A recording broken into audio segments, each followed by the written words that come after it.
ہماری آج mob lynching کیوں ہو رہی ہے؟ کیوں اتر پردیش کے اندر قید کے اندر ایک پولیس والا ایک مسلمان کو مار دیتا ہے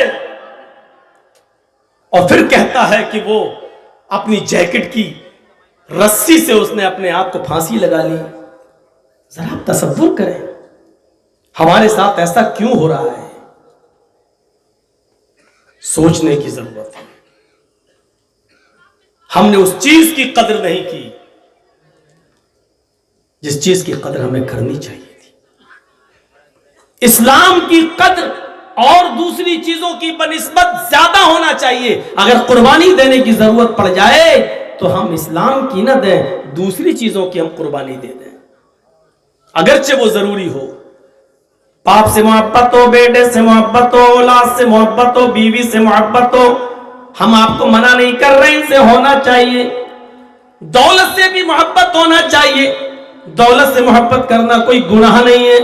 لیکن جب قربانی کی ضرورت آ جائے, اسلام یا دولت میں سے کسی ایک کو قربان کرنا پڑے تو دولت قربان کر دو, لیکن اسلام کو نہیں. بیوی اور بچوں میں سے اور اسلام میں سے کسی ایک کی قربانی دینا پڑے تو بیوی اور بچوں کی قربانی دے دو, لیکن اسلام کی نہیں. یہ سوچ ہماری اور آپ کی ہونی چاہیے. یہی اسلام ہے. اور جب ایمان ہمارے اندر آ جائے, ہم مسلمان ہو جائیں, تو مزید اسلام کے تعلق سے باتیں کل آئیں گی کہ ہم 2-4 نمازیں پڑھ لیتے ہیں اور ہم سمجھتے ہیں کہ مسلمان ہو گئے, ہم 2-4 روزے رکھ لیتے ہیں ہم سمجھتے ہیں مسلمان ہو گئے. نہیں, ہم اپنی معاشی زندگی دیکھیں, اپنی سماجی زندگی دیکھیں, کیا ہم اس پر پورے اتر رہے ہیں؟ کیا ہم اسلام کے اندر پورے کے پورے داخل ہیں؟ وہ اسلام اور اسلام کا گائیڈ محمد رسول اللہ صلی اللہ علیہ وسلم جو مسلم کی تعریف ہی یہ کر رہے ہوں کہ المسلم من سلم المسلمون من لسانہ و یدہ, مسلمان تو وہ ہے کہ جس کی زبان سے اور جس کے ہاتھ سے دوسرے مسلمان محفوظ رہیں, کسی کو تکلیف نہ پہنچے. کیا ہم اسلام کے اس انٹروڈکشن میں, اسلام کی اس پریبھاشا میں, اسلام کی اس تعریف میں ہم پورے اتر رہے ہیں؟ کیا ہماری زبان سے اور کیا ہمارے ہاتھ سے دوسرے مسلمان محفوظ ہیں؟ ہم سوچیں اسلام ہے کیا؟ پوری زندگی محنت کرنے کے بعد جب نبی اکرم صلی اللہ علیہ وسلم نے عرفات کے میدان میں وادی بطحا کے اندر اونٹنی کے اوپر بیٹھ کر, اپنی قصبہ اونٹنی کے اوپر بیٹھ کر جو آپ نے آخری خطبہ دیا تھا, جس خطبے کو حجۃ الوداع کا نام دیا جاتا ہے, اس خطبے کے ایک ایک لفظ کو دیکھیے اور اپنے معاشرے کا, اپنے سماج کا جائزہ لیجئے. 13 سالہ مکی زندگی نبی بننے کے بعد اور 10 سالہ مدنی زندگی, 23 سالہ زندگی کا جو ایسنس تھا, جو نچوڑ تھا, وہ آپ نے خطبہ حجۃ الوداع کے اندر پیش کیا تھا. آپ نے شروعات یہاں سے کی تھی, ان دماءکم و اموالکم حرام علیکم کحرمت یومکم ھذا فی شہرکم ھذا فی بلدکم ھذا.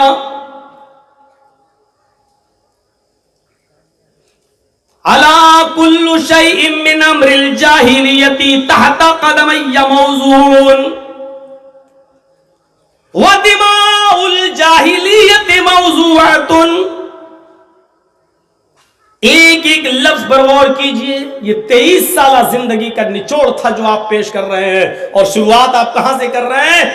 اے حاضرین, 1,44,000 کے مجمع میں آپ بول رہے ہیں کہ لوگوں سنو, ان دماءکم و اموالکم,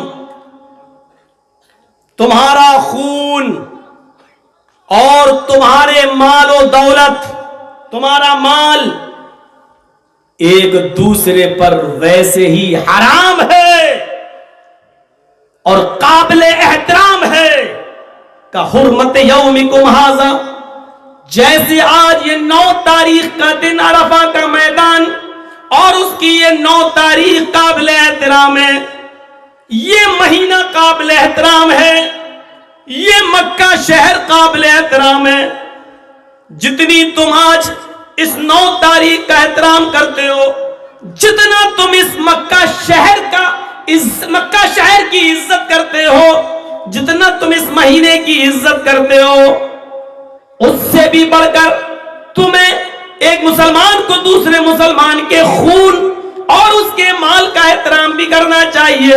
جب چاہا گاجر و مولی کی طرح جس کو مارنا چاہا مار دیا، جس کو کاٹنا چاہا کاٹ دیا، اور جب چاہا جس کے مال و دولت کو ناجائز طریقے سے تم نے قبضہ کر لیا یا اس کو ناجائز طریقے سے تم نے حاصل کر لیا۔ نہیں، آپ نے 23 سال محنت کرنے کے بعد 13 سال مکی زندگی اور 10 سال مدینے کے اندر، اس کے بعد آپ نے فرمایا کہ اے لوگو، شاید اس میدان میں آج کے بعد ہم دوبارہ تم سے نہ مل سکیں، ہو سکتا ہے کہ یہ میرا آخری اجتماع ہو، اس کے بعد اس میدان میں ہم آئندہ نہ مل سکیں، یعنی ہم اللہ کو پیارے ہو جائیں۔ یہ اشارہ تھا کہ یہ میری زندگی کا آخری خطبہ ہے، اس کے بعد اس میدان میں ہم دوبارہ جمع نہیں ہوں گے۔ اس آخری خطاب کے اندر محمد رسول اللہ ایک مسلمان کو دوسرے مسلمان کی نظر میں کتنا عزیز بنا رہے ہیں۔ ان جملوں کو سنو، ان دماءکم و اموالکم، ان 2 چیزوں سے شروعات کر رہے ہیں کہ مسلمان کا خون تمہارے اوپر حرام ہے اور مسلمان کا مال ناجائز طریقے سے تمہارے اوپر حرام ہے۔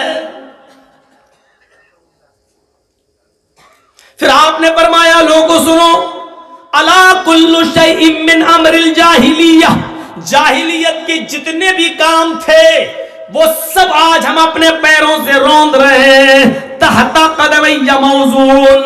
اب جاہلیت کا کوئی بھی کام اسلام آ جانے کے بعد نہیں چلے گا، جاہلیت کے سارے کاموں کو میں اپنے پیروں سے کچل رہا ہوں۔ پھر آپ نے فرمایا وَدِمَاءُ الْجَاهِلِيَّةِ مَوْضُوعَةٌ، جاہلیت کے خون کو بھی ہم اپنے پیروں سے روند رہے ہیں۔ اب سے پہلے تم نے جو خون کیے ایک دوسرے کے خون کو معاف کر دے، کوئی بدلہ نہیں لے، آج کے بعد کوئی انتقام نہیں لیا جائے گا، تم نے ان کو مارا انہوں نے ان کو مارا، ختم، آج کے بعد کوئی، سب کو میں نے اپنے پیروں سے روندا۔ پھر آپ نے پہل کی، لوگ کہہ سکتے تھے واہ صاحب ہمارے بیٹے کو مارا گیا، میں اپنے بیٹے کا بدلہ نہ لوں، تو اللہ کے رسول نے اس کی شروعات کی اپنے خاندان سے۔ آپ نے فرمایا سنو، ان اول دم ازو من دمائنا دم بن ربیعہ بن الحارث، ربیعہ بن الحارث کان مسترضعا فی بنی سعد، سب سے پہلا خون میں ربیعہ ابن عبد الحارث کا اپنے پیروں سے روند رہا ہوں، اس خون کو معاف کر رہا ہوں۔ وہ چھوٹا سا بچہ ربیعہ ابن عبد الحارث جو بنو سعد قبیلے کے اندر دودھ پیتا تھا، کان مسترضعا فی بنی سعد، جو بنو سعد میں دودھ پیتا تھا، فقتلته حذیل، قبیلہ حذیل کے لوگوں نے اس کو مار ڈالا تھا، میرے خاندان کا بچہ تھا، میرے خاندان کا تھا، چاہتا تو ابھی میں انتقام اور بدلہ لے سکتا، لیکن نہیں، میں اس بچے کے خون کو معاف کر رہا ہوں، حذیل نے قتل کیا تھا، میں اس کو معاف کر رہا ہوں، میں شروعات کر رہا ہوں، سارے جاہلیت کے خون کو میں اپنے پیروں سے روند رہا ہوں، آج کے بعد کوئی کسی کا خون نہیں کرے۔